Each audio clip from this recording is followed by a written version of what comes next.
Welcome, everyone, to the Arlington Hills Community Center. I'm Rebecca Ryan, the Deputy Director for Public Services at the St. Paul Public Library, and it's an honor to be here with you tonight in community and to help celebrate the launch of The Blue House I Loved by Kao Kalia Yang. I want to thank our staff and partners for hosting this event, and I especially want to thank Kao Kalia Yang for inviting us to help her launch this book, especially at a moment when many of the stories that we're hearing are difficult and come from a place of intentional cruelty. Tonight, we have the opportunity to affirm the very message written on this building: we belong together.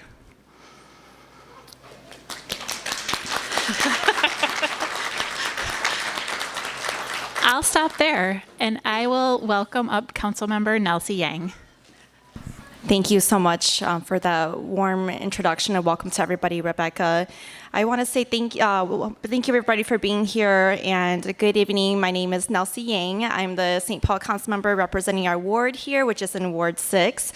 I'm the first Hmong American woman and also the youngest person to be elected to the St. Paul City Council. That was back in 2019. Back in 2019 when I was 23 years old, and to be here and joining you all in this wonderful space here at Arlington Hills is so special. It's an honor to be here tonight with the community and here celebrating the launch of The Blue House I Love by Kao Kalia Yang. As a City of St. Paul resident and a council member, I know how important it is for us to have public spaces where we truly belong to the community. Libraries are special because they are rooted in acceptance and belonging. Everyone is welcome here. And from my own experience, libraries are spaces where families come together. Children can come to play, to grab a book. You can come and use a computer, even do things like printing, all things that are so vital to our existence and ability to keep going on and doing the everyday things that we need. For many immigrant and refugee families, like those represented in this book, libraries are often the first public spaces that feel truly accessible and welcoming. Libraries help people learn a new language, navigate a new country, and discover stories that reflect who they are. They tell our children, your voice matters, and your story belongs here. That's why it feels especially meaningful to gather here tonight in the same neighborhood that inspired this book.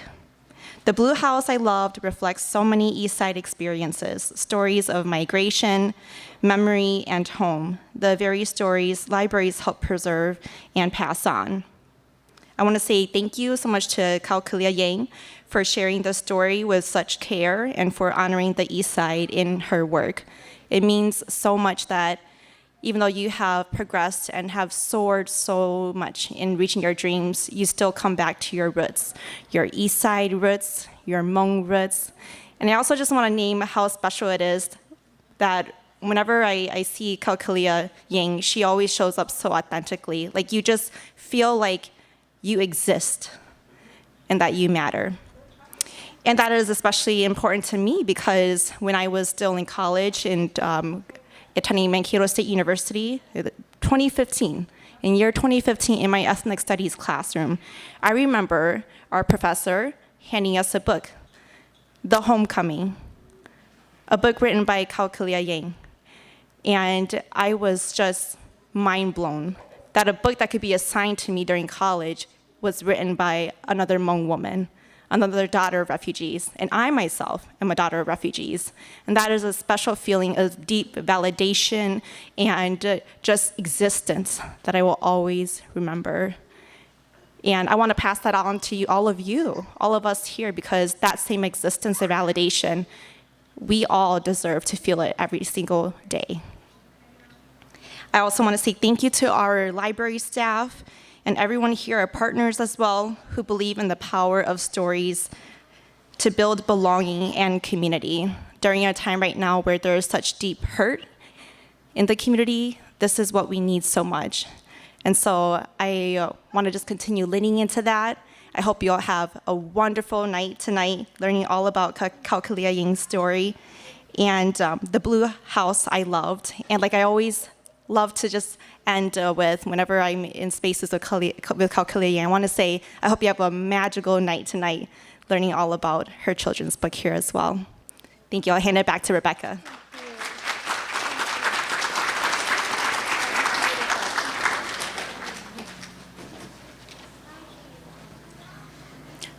I'm so excited to welcome celebrated Minnesota author of many adult books and now many children's books, Kao Kalia Yang. Thank you.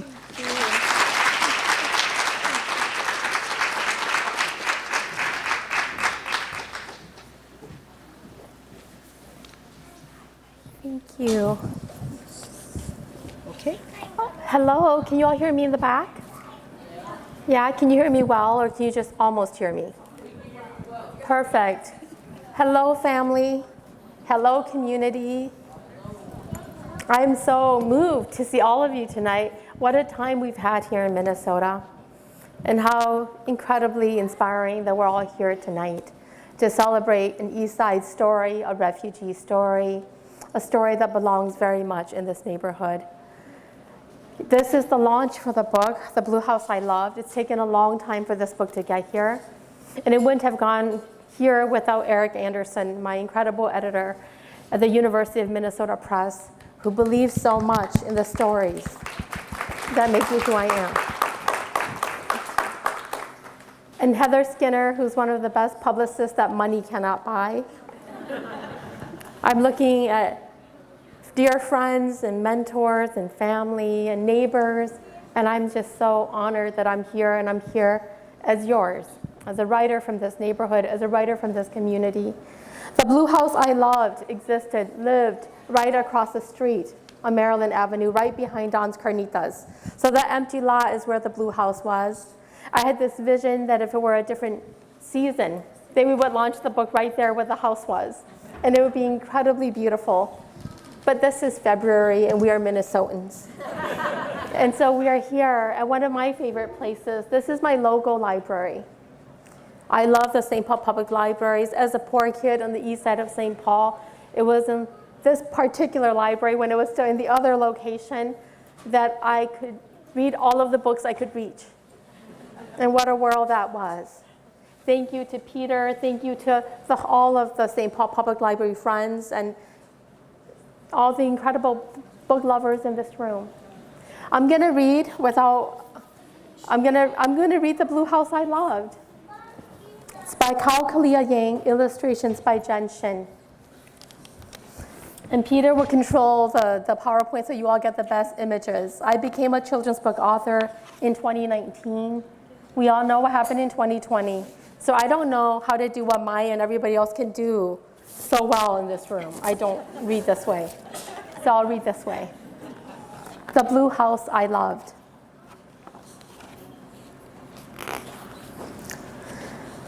On a plot of grass off Maryland Avenue, behind a bar on Payne Avenue, on the east side of St. Paul, there was once a blue house that I loved. It was a two-story built in the late 1800s, a farmhouse with a damp basement and broken concrete on the floor, its walls sagging earth and cement. The house, whatever it had been, 100 years later was a duplex with its first floor rented to Hmong refugees. Upstairs, an elderly man and his thin wife lived with their two teenage children. This family kept mostly to themselves. When we children downstairs played too loudly, laughed too hard, or jumped too high, we'd hear the thumping of a broomstick from above. It was not a jarring, angry sound, just a friendly thump, thump, thump to remind us that we share the house with people who preferred quiet. The layout of the house, at least the lower level that I knew, was simple. The front of the house faced Maryland Avenue and had a 3-season porch. My two boy cousins slept on the porch. Their full-size bed, a mattress on top of milk crates, filled the space entirely, so that neither the door from the house to the porch nor the door to the outside could be opened. My boy cousins crawled in and out of their sleeping area from a window in the living room. During wintertime, their hair would become frozen stiff on the porch after their nightly showers. We took turns touching their icy hair in amazement and wonder. The dark living room held 2 mismatched sofas, donations from church basements. My aunt covered the sofas with old bed sheets in case we spilled our rice and water when we ate our meals. My aunt spread a woven plastic mat on the floor for us children to sit and play on. It was the only splash of color in the room. The light in the dim room came from a lamp in the corner and from the black and white television set, another gift from a church basement. Beyond the living room were 2 bedrooms along a tight hallway, separated by a bathroom. Each bedroom was small. Their curtained windows were always closed. In one bedroom, my aunt and my uncle slept with their 2 youngest children on double mattresses. They kept their clothes in baskets in the sliver of a closet at the end of their beds. In the next bedroom, my 3 older girl cousins slept on 2 full mattresses. They had a portable stereo and played cassette tapes of Thai and Chinese singers and of Richard Marx songs. The last room of the house, at the back, was a small kitchen with a dining table big enough only for the adults.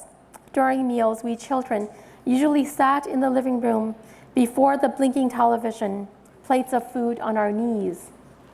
The kitchen smelled of the food we ate: rice, boiled pork bones, fried eggs, instant noodles from Thailand and China, and pickled mustard greens. In the kitchen, a single window fan blew through the hot summers. I watched my aunt and my mother clean piles of mustard greens, salt them, squeeze out the salty water, and make jars upon jars of pickled greens, enough to see us through the long winters. Sometimes they would blanch green beans, buckets of them, put them in plastic bags, and then freeze them. My favorite spot in the blue house was the back porch, a slab of concrete 2 steps above the ground. It was the clean space between the house and the world outside. There I saw my aunt breastfeed my cousin for the first time, the baby's plump hands fisted at her sides, mouth busy at work. I thought then that my aunt had the longest breasts I'd ever seen, after my grandma's. I said to her, "One day, your breasts would touch the ground." And I remember the trill of my aunt's laughter in the wake of my words. On that back porch, I got into my first physical fight. My cousin was 4 at the time, and I was nearly 7. She was normal size for her age, and I was small for mine. For some reason I no longer recall, I was so angry with her that my hands went before my face, and the space between us was eaten by our fists. I landed a blow, she landed several. I cried, she cried. My father held me in the air, my fist still swinging wide before my face, my heart's eruptions bubbling through. I felt deep remorse when my feet touched the grass. I was no longer on the platform where we played house and market, but on the darn grass, which I believed was dirty, like me in that moment. On that back porch, we greeted Uncle after his gallstone surgery. This was the first time someone we loved was sick in America. The children hadn't been able to visit him at the hospital. The adults said we would upset the American nurses who, they were sure, already didn't like them for their late-night vigils and the steady stream of their concern in Hmong. On the day Uncle came home, we stood on that concrete at the back of the house, waiting during his painful walk from the car into the house, supported on either side by a relative. Tears flowed, our hands wove around each other, trying to contain our fears. Aunt and uncle lived in that cramped lower duplex for 2 years. They thought the house was too small, and they were concerned that the boys would get sick sleeping on the cold porch every night. They grew afraid for the safety of the children when the drunk men from the bar on Payne Avenue wandered too close to the house, knocking on windows and doors. When they moved out of that house, they moved across the city, further away from us. Each time we passed that blue house, sitting in the back of the old cars our father used to drive, and even as we started driving ourselves, I still called it Auntie and Uncle's house. My memory of that house kept them close to me long after our lives in America had spread us far from each other. One day, a backhoe came and the house was torn down, bit by bit, until all that remained was the dark hole of the basement, where once upon a time, beneath a single swinging bulb, my cousins and I played hopscotch across concrete and dirt. Then the hole was filled. Suddenly green grass was growing where once the blue house once stood. The blue house I loved is gone. Now we have an old aunt and uncle and cousins who work near and far, and the memories we carry of that place where we had been poor together, in love with each other, learning about a life in a new country, unaware that a house could disappear. We children didn't know then that our lives would take us far from each other, and that love spread far too thin across time and space grows faint like dreams. Yet each time I pass by this plot of grass behind Payne and off Maryland, I feel our ghost in that house inviting us toward the past, to ourselves and each other again. Thank you. Thank you.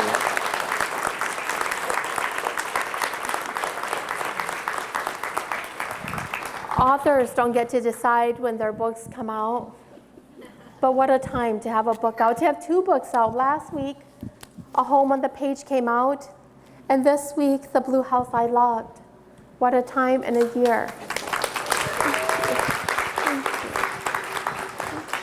Thank you so much, Kao Kalia, for reading your lovely book, The Blue House I Loved. Thank you for letting the library be a part of this book launch. I'm so honored. All the librarians in this room, you don't know how many books I've taken from the shelves.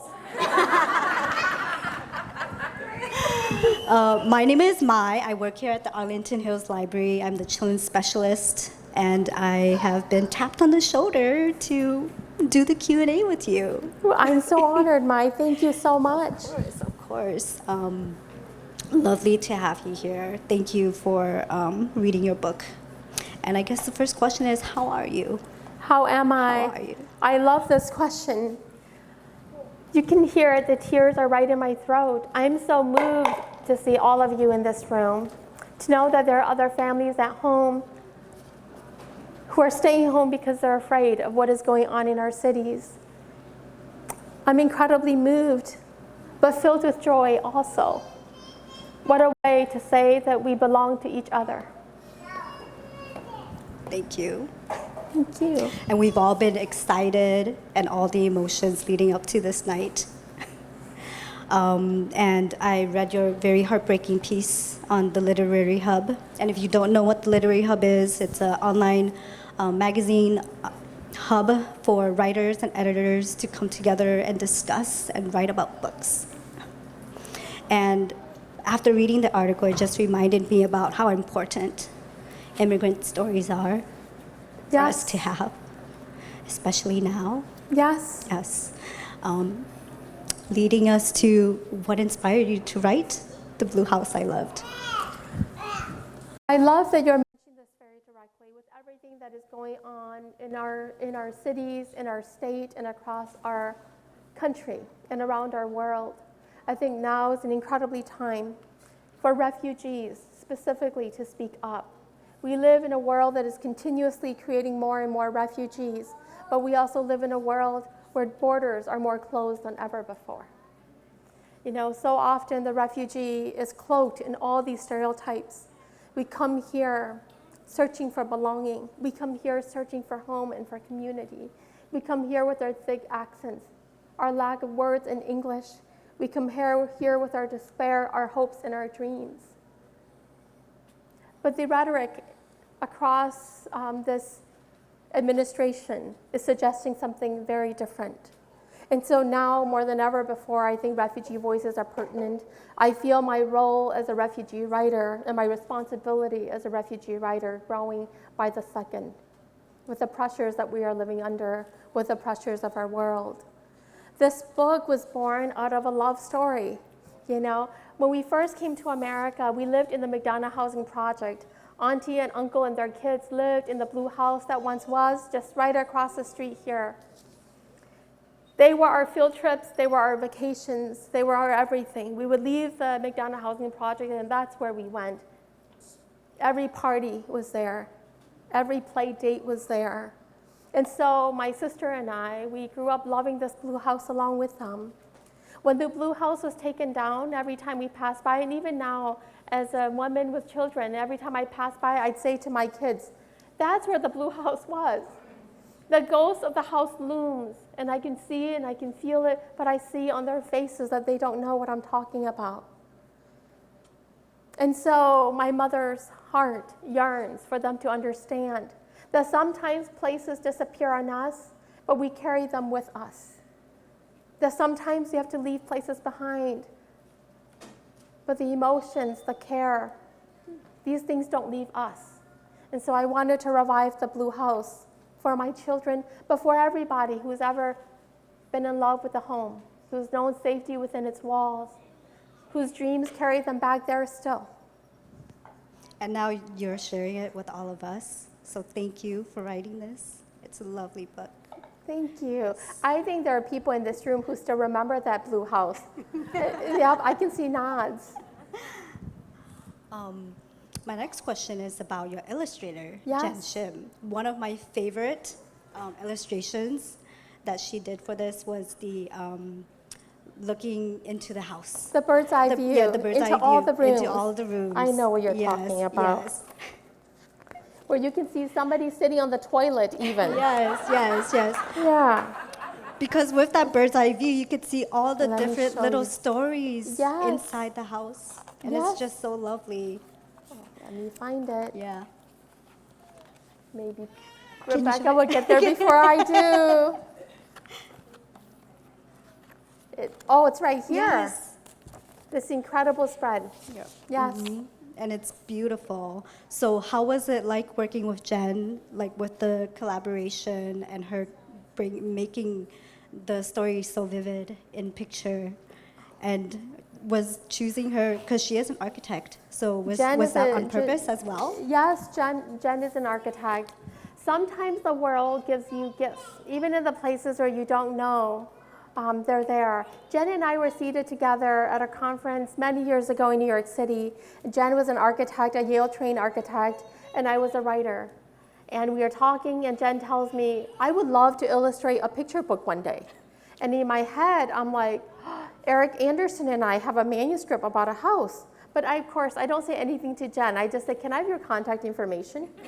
But after discussing with Eric and after seeing a bit of Jen's work, I knew she was the right person. I wanted somebody to understand the way houses are created in America, somebody who understood the ways in which houses are not used the way they were designed.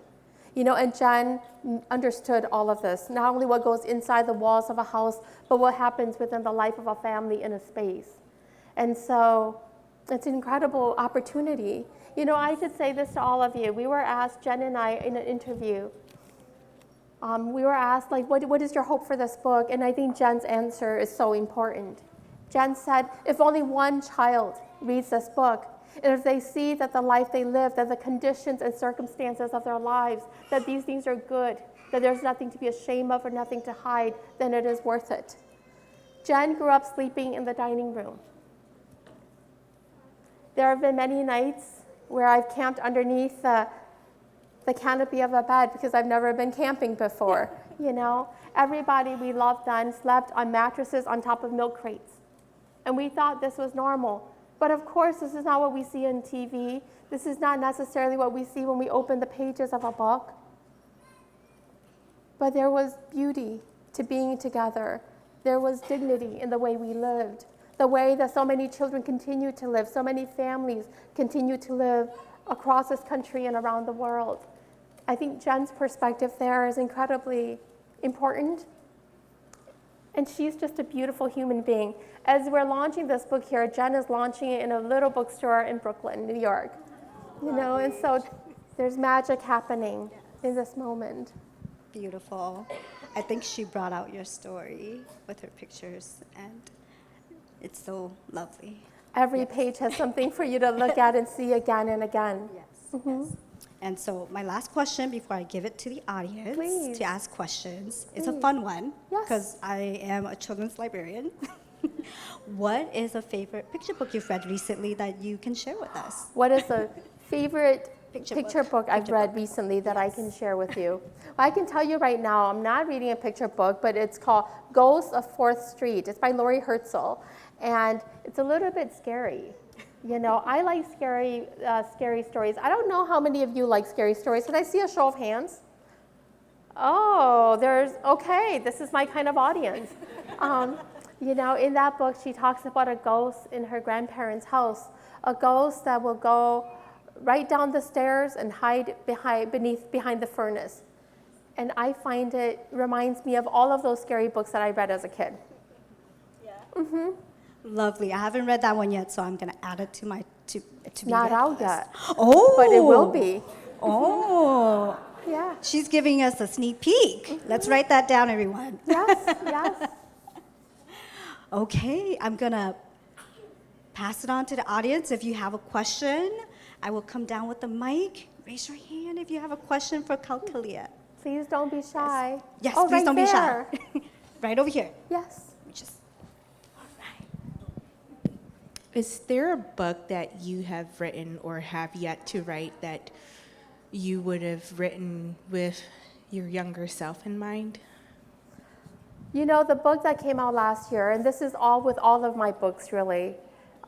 I don't know how other people age, but as a small woman, as a small human being, there are many pieces of my girlhood that I never left behind. Like, I am shocked when I see myself on an interview, and I'm like, that's like a middle-aged woman talking. Because in my head, the girl that I was with her bird bones, you know, is still beating in the heart of me. But the rock in my throat was about how I didn't talk as a little girl. It was a story about my loneliness, my yearning for friendship. It was a story that I've carried for many, many years, the rock in my throat. And I know because I'm a teacher now. I visit all kinds of classrooms. I teach writers from around the country. In every single classroom, there's a kid who doesn't talk for whatever reason. So I wrote that book for young Kalia. Who is it? It was me right here. So I wrote that book very much with young Kalia in mind. What would have helped? What would have helped? That's what I'm always thinking about. What do we need and what burns in my heart? Because not all of the good books, I'm not qualified to write all of them, people, first and foremost. And knowing that makes it much easier to write the kind of stories that move me, that compel me to the page. But as a kid in the St. Paul Public Schools, I can tell you, growing up, some of my teachers would give me cutouts and they would allow me to create stories that reflected pieces of my culture. There were no books by Hmong authors with Hmong characters in them, like the books that I get to write now. And so it is for me, but it's also for all of those Hmong children in the St. Paul Public Schools and for all children everywhere who hope to see parts of their worlds reflected. Thank you. And if you haven't read that book yet, the library has copies. But all of them are good, I'll tell you this. Trees don't deserve to die for stories that I don't believe in. Anybody else have a question? Anyone else? Do you have a question for me? No? I think he has something he wants to say very much. Oh. Speak right into the mic. Right. What was, Aw. what was your question? He's a little shy. I understand. Sometimes I feel shy too. I feel shy often, actually.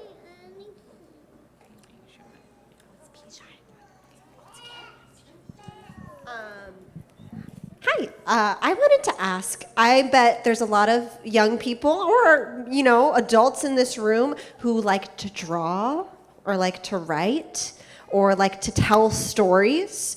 What advice do you have for them as somebody who's written lots of them and is very successful? Keep on doing it. Do what you love. Do it the way you know how to do it. Do it to the best of your ability. Keep on doing it. The people who love you will see it first, and then those further away will start seeing it as well. I haven't moved far from the place that raised me, Growing up, I used to think that one day, whenever I earned enough money, I was going to move far away from the east side of St. Paul. I love the east side, but it is the most demographically diverse and yet one of the most impoverished segments of the capital city. Growing up, there were broken bottles that would cut into my bare feet. And I always thought, one day I'm going to move everybody away. But that's not what happened, people. You grow up and then you realize life is about the return. So I've returned to the east side to raise my own children, to be a part of this place that I find so much beauty, so much dignity, so much pride in, a place that is often not represented in the books around us. And I always said when I was a young writer that I was writing first for those who would understand before those who wouldn't. And so that's what I'd say to every single aspiring writer and illustrator in this room. You're doing the work that you do for those who would understand before you tackle those who won't.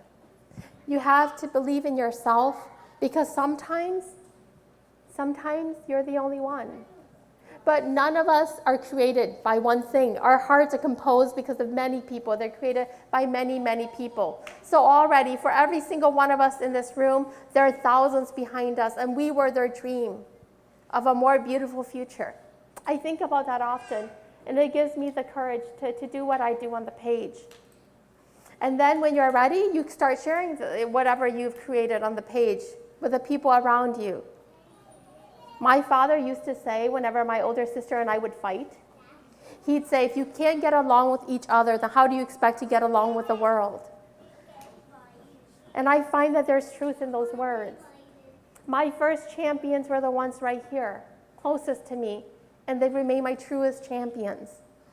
We talk about the far distance I've come, and I don't know how far I'm going to travel, but I know that one day when my story ends, with all the ancestors and God and every single force out there willing, I would like to be buried here in these cities where my grandma's buried, where the ghosts of me as a little girl still run across these sidewalks strewn with the broken bottles. So do what you do to the best of your ability. It's how you create a sensibility. An artist's sensibility doesn't shift. When you get a little older and you pursue it harder, people will tell you what's working and what isn't, and you will begin to identify your patterns on the page. That is the only way to become a better writer, to be aware of your tendencies on the page, to be able to play with that, to navigate in a bigger world. But you cannot do that without a firm sensibility to begin with, and that begins with freeing your heart to do what it needs to do, what it can do. Yeah. Anyone else? Anybody else have a question? Hi, everybody.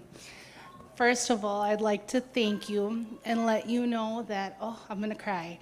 When I was in elementary school, we fought over your book really bad in that library in St. Paul Public Schools. And we carried it around like a Bible every time it was in our hands. So thank you so much. I'm so glad to see you. Thank you.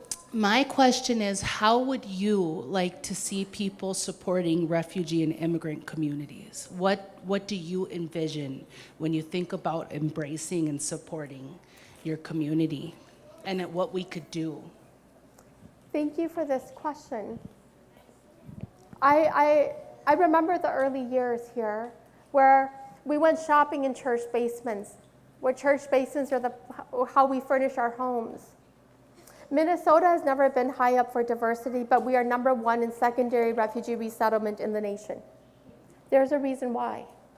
because of Lutheran Social Services, because of the Catholic Charities, all of these churches and mutual aid organizations around these cities, whatever forces, whatever racism, whatever discrimination, systemic and otherwise existed here, there were these contending forces for people to reckon with, sites of welcome.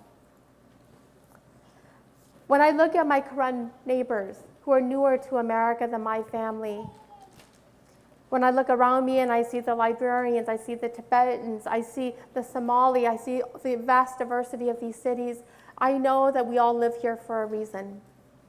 We see it play out on our streets as much as there are people who say, go home. As much as there are people who say, we don't want you here, there are more voices that say we care about you, that because of you, we have a community that we value and love. It's incredibly moving what we're seeing in our streets. I think that the cities that will live after this moment will be stronger. We will understand more of what we're willing to put on the line. And here I'm paying tribute and honoring Renee Macklin Good and Alex Preddy. What you put on the line so that we might have a place to call home, so that we might exist as a community still.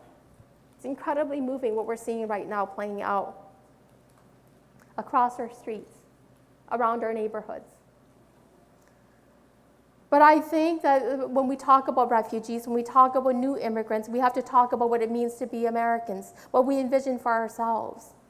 This is Black History Month. Martin Luther King Jr. spoke of a dream. Long before I was born, long before I would end up here. That dream was so big, it was so wide. I stand in it still with all of you in this room. It's the beauty of a dream. It's the beauty of a welcome. In the article that my reference in Literary Hub, I talk about whether I still have a home here. And then I think about what happened with the Native Americans. I think about the birth of this nation. I think about how many people have fought, have bled, and died so that we can be here together. And I think I cannot leave this place behind. There's too much good that lives here. When we talk about refugees and we talk about immigrants, we have to talk about a welcome. We do not need a law, we do not need a doctrine to welcome each other into our hearts and our lives.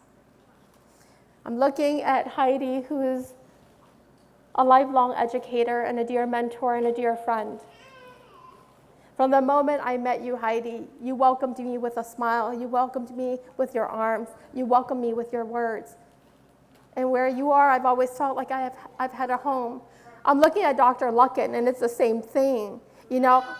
We were once young, and we were carrying this baby who we didn't know how to keep alive, and there you were, Dr. Luckin, leading us fearlessly. I look at this group, and I see all of the structures, all the things, all the people that we need to be true to each other, to be good to each other. And Adam, I'm looking at you too. Best mailman anywhere. And then I see Anthony, and I say, Anthony, thank you. You and a group of women invite writers like me outside of the Twin Cities, and you say, we believe in your stories, they matter to us too. And so here we are together in this room, in this state, this cold, cold state, where hearts are warm. We won't be the same again, but we will be better.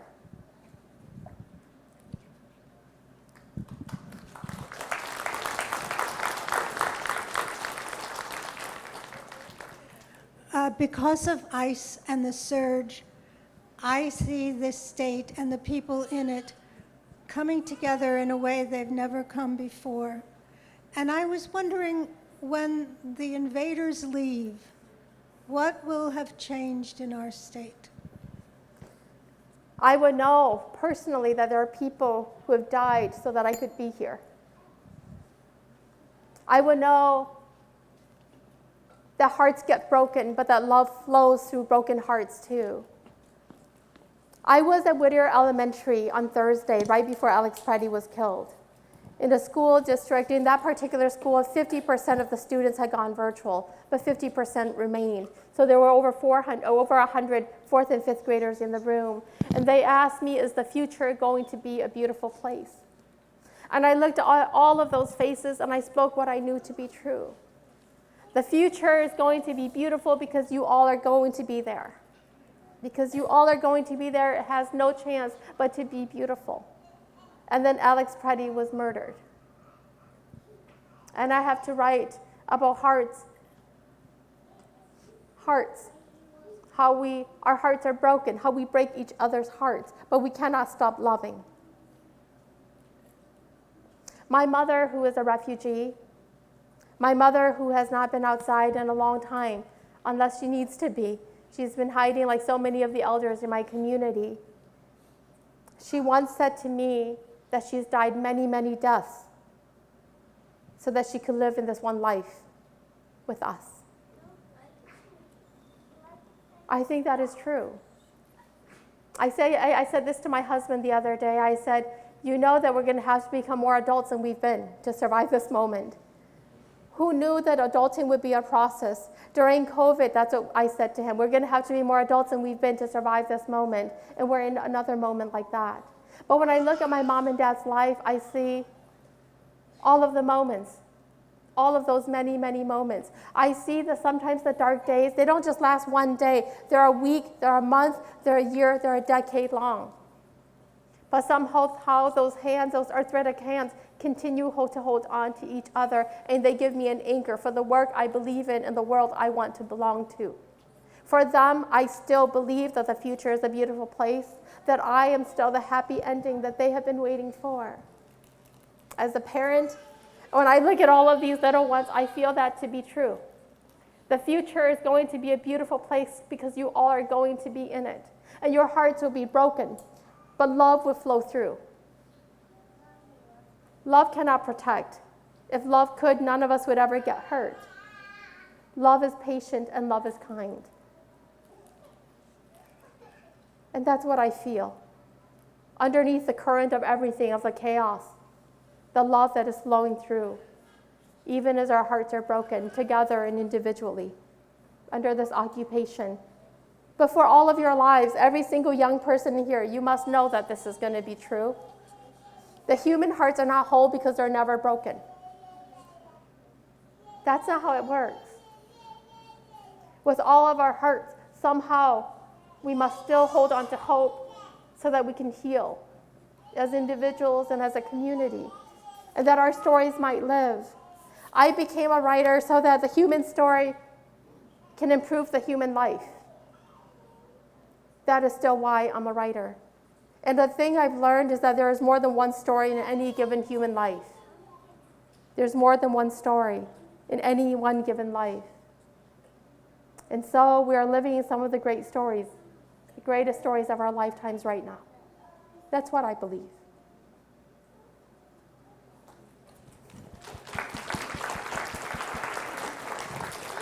Do we have one more question? One more question. Oh.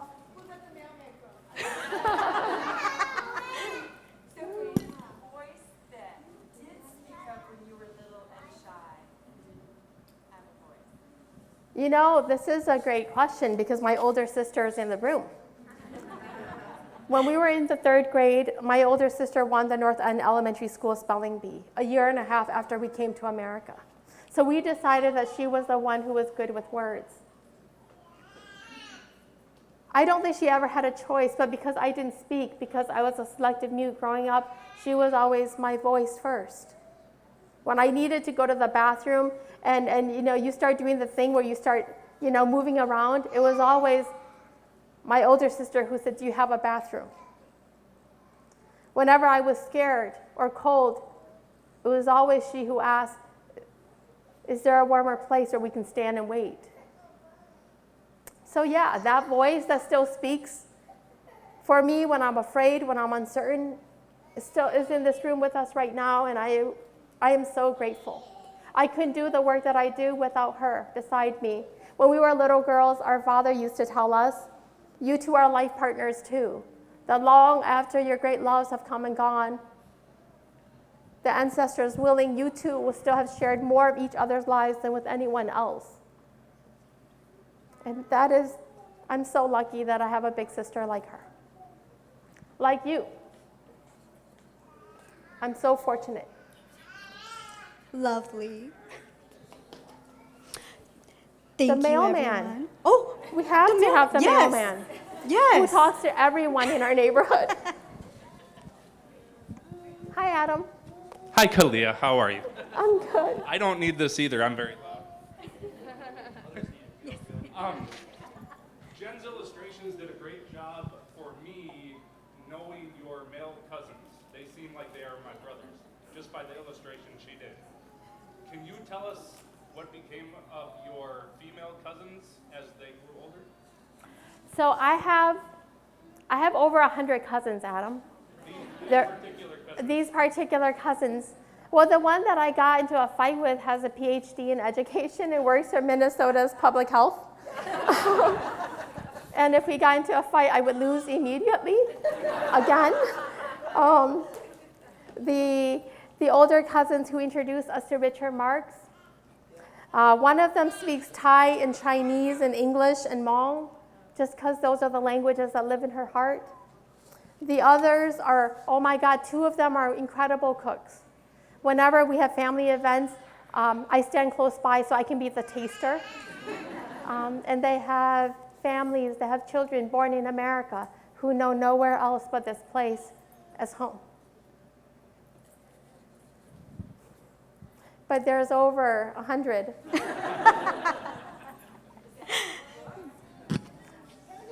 Is that in a book? Not yet, because there's so many books still coming. Thank you for all your lovely questions. Thank you, Kalia, for Thank you, allowing Maya. us Thank you. Thank to be part of your book launch. Thank you, everyone, for joining us. you. And I'm happy to sign books. I'll be Yes. sitting right here. Yes. So if anybody has So, books. we will have people line up and grab books. Our volunteer, Ia, could you raise your hand in the corner? We'll be passing out books for everyone. And then if you could line up against the window here, Kalia will be available to sign all your books. Thank you. To the Thank St. Paul you. Public Library and the Friends, the press, all of you.